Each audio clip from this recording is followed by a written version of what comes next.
call our meeting to order.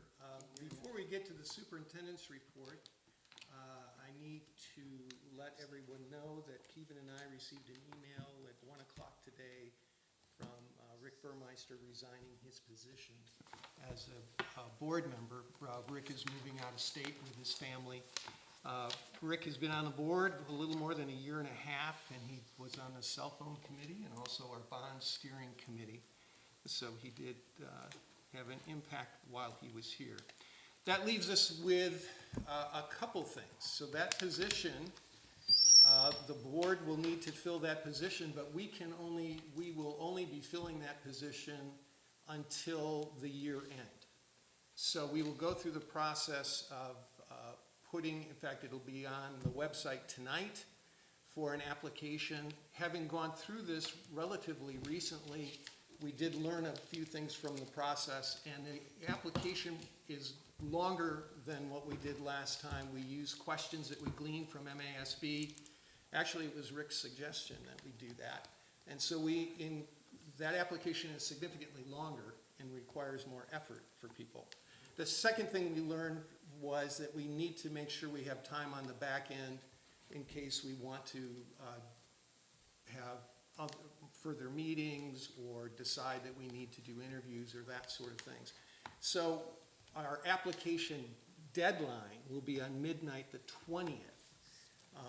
So that gives about 5 working days, 5 full working days plus a weekend for people to get that in. Now, to fill that position beyond the end of the year, starting in January, requires that you get on the ballot because there's an election in November, and so there will be a position for a 4-year to fill the remainder of Rick's term. And so there'll be on the ballot 3 positions for the full 6-year term, and then there'll be 1 position to fill the remainder of Rick's term, which would be 4 years, 27 through 31, if I get my math. 30. Okay, yeah, okay. Apparently I failed math. So the deadline to get on the ballot is the 21st, and you have to do that through the county clerk's office. So people that would like to fill that position have a lot to do in the next week. So the board will go through a separate process to fill the position, and we potentially could have that new person at our board meeting in August if we move the process along. But then that appointment is done on December 31st. And then at that point, whoever is elected in the November election. But so the application to fill this position for 4 months is through us, and it'll be posted on the website actually tonight at midnight. So that application will be available for people, and you've got 5 working days and a weekend to work on that.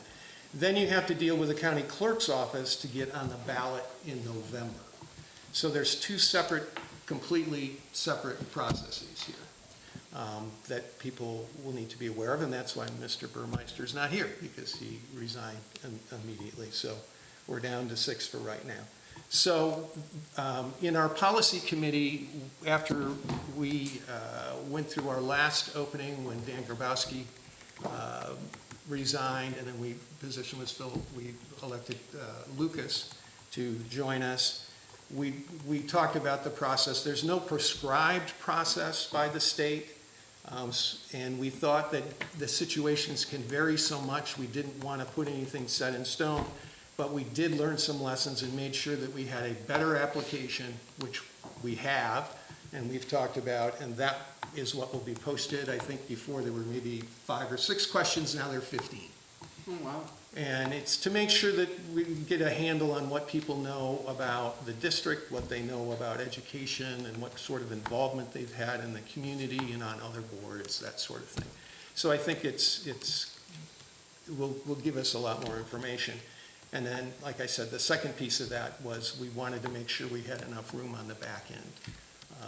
So there's 2 deadlines coming up very, very soon. So if people are interested in that board position, they can find the application for the temporary appointment, which would be as soon as we make the appointment through December 31st of this year. You have a separate deadline through the county clerk's office, and you need to deal with them directly to get on the ballot for that partial position, for a 4-year position to fill out the remainder of Rick's term. I hope I've made that clear. Okay. So when people leave, we'll have to kind of take a look at people's availabilities for meeting after we're done, okay? Because we're obviously going to have to add some meetings, okay? All right, so with that, we'll move on to the superintendent's report. So Keegan? Yeah, well, thank you, Dave. Welcome, everybody, tonight in the audience, and of course, everybody watching the live stream this evening. I hope everyone had a great 4th of July and enjoyed the celebration, 250 years. It's pretty cool. My report is going to be very, very small tonight. I think last time I gave a pretty good overview of our summer services. We still have some summer services going on at the elementary level and some impact tutoring at the middle school, but I also just wanted to highlight the appreciation we have for the Vicksburg Community Schools Foundation. They continue to operate the Big Read machine. I think you've probably seen it all over the place this summer. So thank you, VCSF. And I know also we're kind of hitting that we've hit the dead period, and we're going to end that soon, so our campuses will start to get a little more lively. Obviously, we still have a lot of construction going on in our buildings. I want to thank Dewey. If you noticed, all our parking lots have now been striped, which is great. We desperately needed that, so I'm excited about that. And of course, we will start hitting the stress time, especially Dewey, when we're hoping our buildings will be ready for school to start on August 31st. Just a real quick staffing report. Feeling pretty good. We've been able to fill most of our positions. We do have some new ones. I also received a resignation, I think it was Thursday or Friday last week, from Ben Rozier. Ben is going to be moving to Georgia. He's going to take an athletic director position at a high school around the Augusta area. So Adam and I are already talking, and but want to thank Ben, of course, and all our teachers that are moving somewhere. The best of luck in their future endeavors. Appreciate their service. Real quick, and to just kind of end my report, we did put some important dates in here. But before I get to those, I just wanted to talk about the budget. I did send on some preliminary budget information to you. As of today, we're still waiting on some signatures. Because of that, there's still something going on in Lansing, but what it is, I don't know. But we do have some preliminary numbers. Steve and I were talking about it in Jen today. Kind of just some highlights, the 2.5 increase, 250 per pupil. That brings the amount up to 10,300. Again, sounds like a big number, but compared to inflation, it is not. It doesn't hit the inflation mark. So again, a little low. We've also seen through here, when you look at dollars being moved, as we talk about, shift of the dollars from the school aid, an additional $630 million was taken out. The total amount for this year's shift is over $2 billion, more than doubling the amount in the last 2 years. Again, our associations continue to pound away on, please protect our dollars for our public schools, and unfortunately, that seems to be falling on deaf ears year after year. There's also some things in here regarding some enrollment protections over a 3-year period, which we're still going to try to understand. And then also just some other things with mental health and safety dollars that we're still waiting on some information on those as well. But overall, I think we're happy the major part of the budget talks and process is done. Again, they did not meet the July 1 deadline like they always legally need to do, but they don't. But once those dollars become more clear, we'll certainly give you a bigger update on that. I don't know if Steve had anything to add to that. No, it's as always, it's kind of a deciphering process because the changes with all the categoricals have been profound, and that continues here. So we're still trying to digest and make sure that we understand everything in there. So Yeah. It's gonna take a little bit of time. Yep. Yep. So I'm going to move on to just some important dates. Tomorrow, Cabaret, 6 p.m. This is the ITS Cabaret, International Thespian Society. Okay. Yes, I think it's at 6 p.m. I don't have anything to do with it. It's all Melissa's baby. It says it's at the farmer's market. I know Yes. the market I don't think is going to be operating. Though. No, it's in the pavilion. Good. And last year they had all sorts of food and the kids performed all sorts of That's different great. things. It's a Alumni came fundraiser. back. Yeah. Yeah. I think Melissa was talking about getting some huge fans. I don't know if she reached out. She did. So I'm worried about the heat. I'm a huge fan. Well, there's lots of, there's plenty of those kind of things.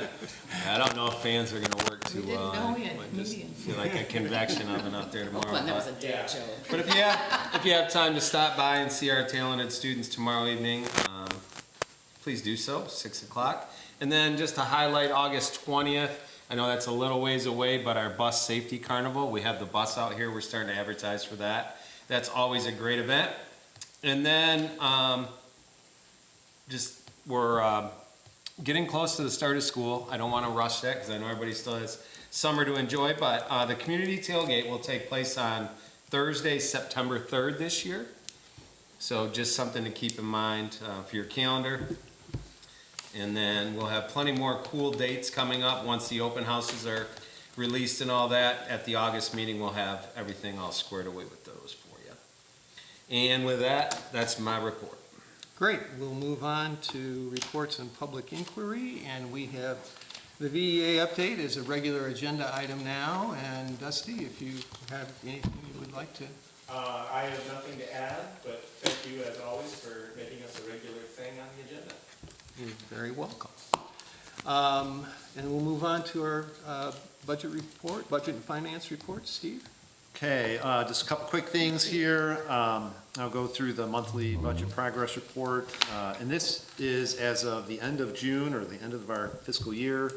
But important caveat that I always share is that we are very early in the process of closing out the year. So when you see these numbers, these are not complete. We still have, primary expenditures of salaries and benefits over the summer that need to get booked back into the fiscal year, as well as some revenue items. But just based on this, revenue on a year-to-date basis came in at 83.46%. Again, we will still have significant revenue collected in July and August. So total revenue, $31,998,000 and $3.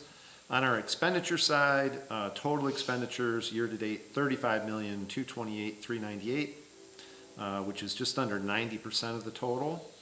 There is one sort of glaring timing difference I'll mention on the next page, because I think that'll kind of stand out a little bit.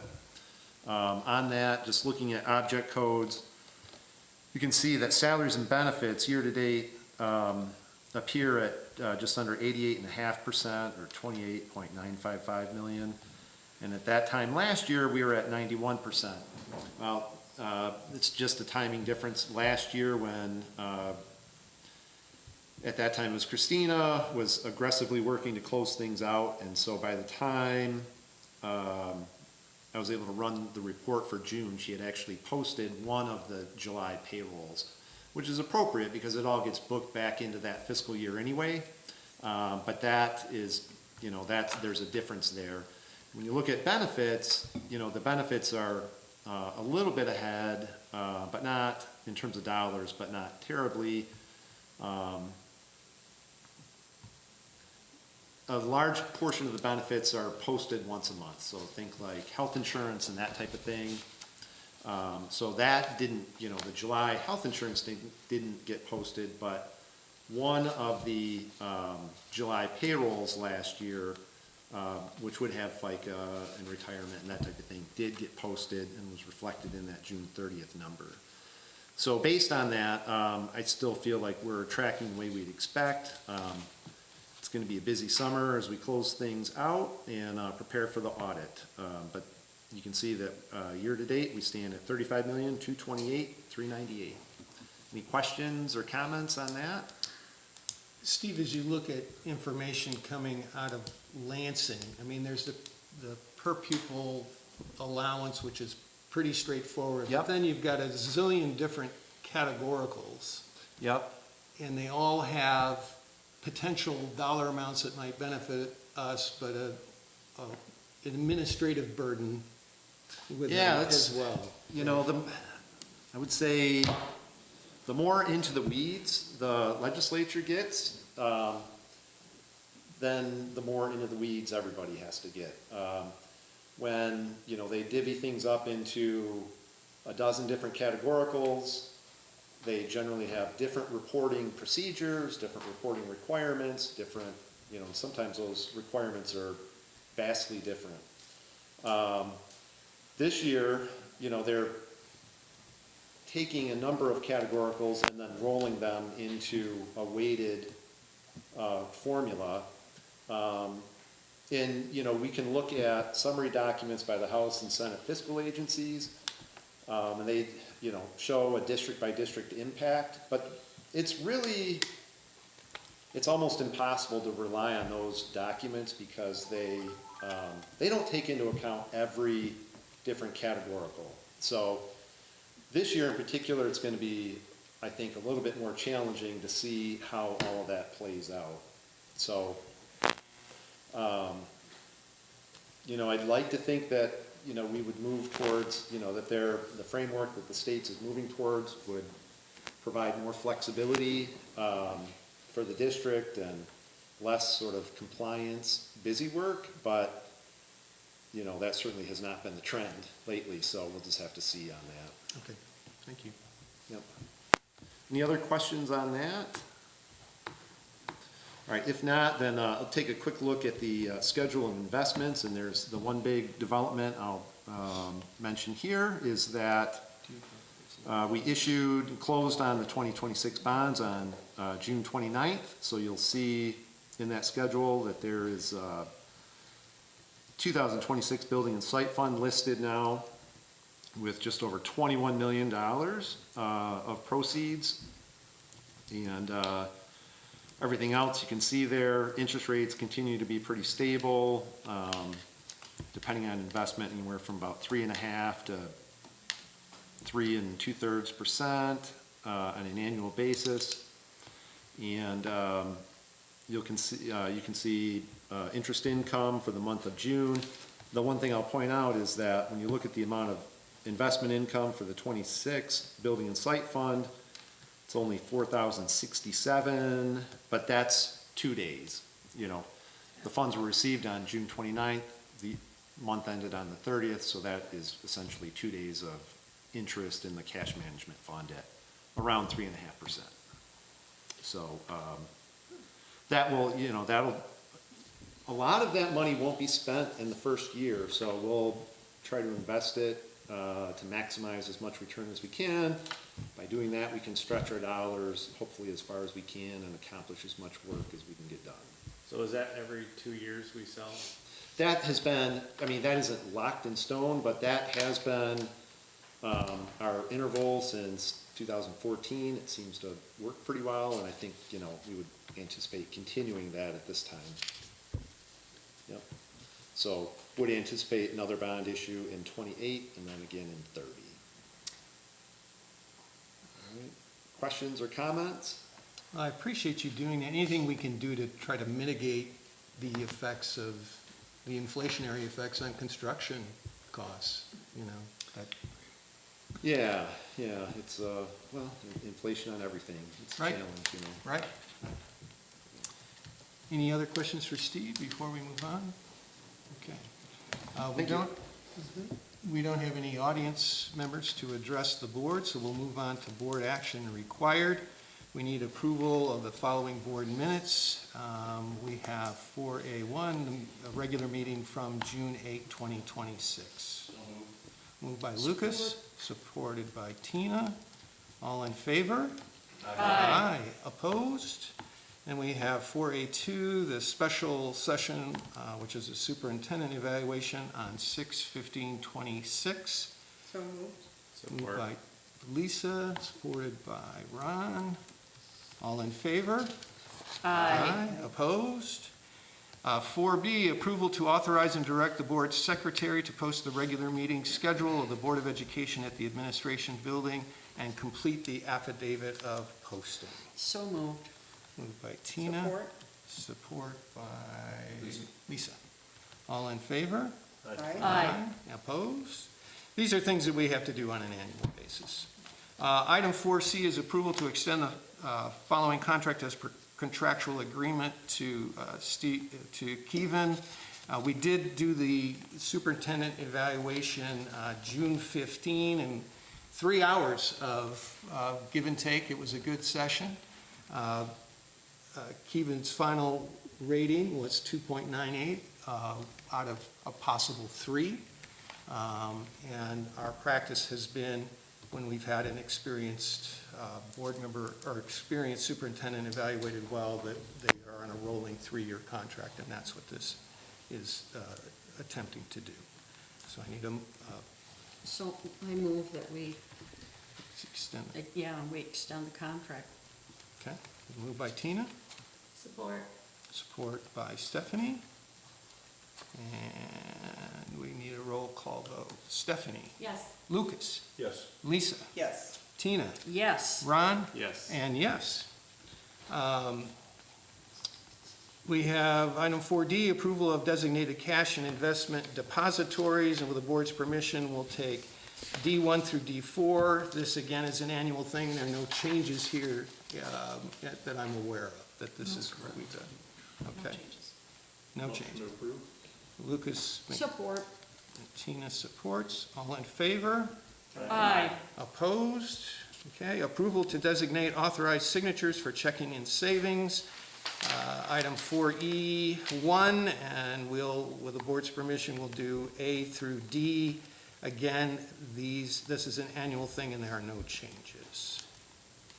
So moved. Support. Moved by Lisa, supported by Tina. All in favor?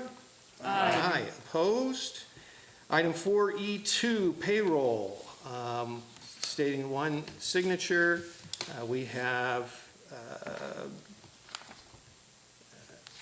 I want to make sure I understand that, Tamara. So any one of these three, the superintendent, board president, or controller can sign. Okay. Correct. And again, that's not a change. Correct. Okay. I don't know why we list the board president. I've never signed a thing. Well, you're just there in case we need you. Okay. I'm glad You haven't been needed. I haven't been, clearly, I'm superfluous. Okay. I'm gonna miss payroll, Dave. What's it? People aren't happy when they Yeah, miss okay, payroll. that's right. If somebody was ill, I guess I could fill it. So I need a motion. So moved. Moved by Tina, support by Lucas. All in favor?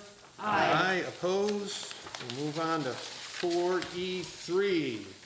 School Service and Trust Agency. Again, this is for signatures, and we'll do items E3A through C. Again, no changes. So moved. Moved by Tina, supported by Ron. All in favor? Aye. Opposed? Item 4E4 is the Vicksburg High School Athletic Checkbook, and we have listed 4 potential signers, the principal, assistant principal, superintendent, and controller. Moved by Lucas, support by Lisa. All in favor? Aye. And opposed? Okay. Then we have the middle school athletic checkbook, and we have the principal, assistant principal, superintendent, and controller. So moved. Moved by Lisa. Support. Supported by Tina. All in favor? Aye. Opposed? Basic flex spending needs 1 signature. The assistant superintendent, controller, or superintendent are authorized. This is again no change. So moved. Moved by Lisa. Support. Supported by Lucas. All in favor? Aye. Opposed? Then we have item 4F is purchase cards, which Steve has referred to before, that it really allows for better cash flow and record keeping. And we have items 4F1 through 21, and all of these are currently in place. at the limits that they are listed, correct? Correct. Correct.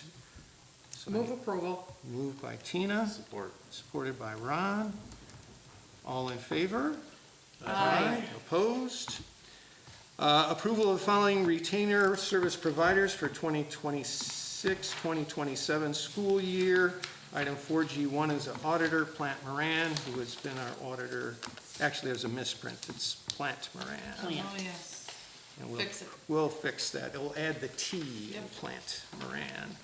So I'll take a, Wait, I Anyway, we got legal on the next page too, so. okay. You wanted, okay.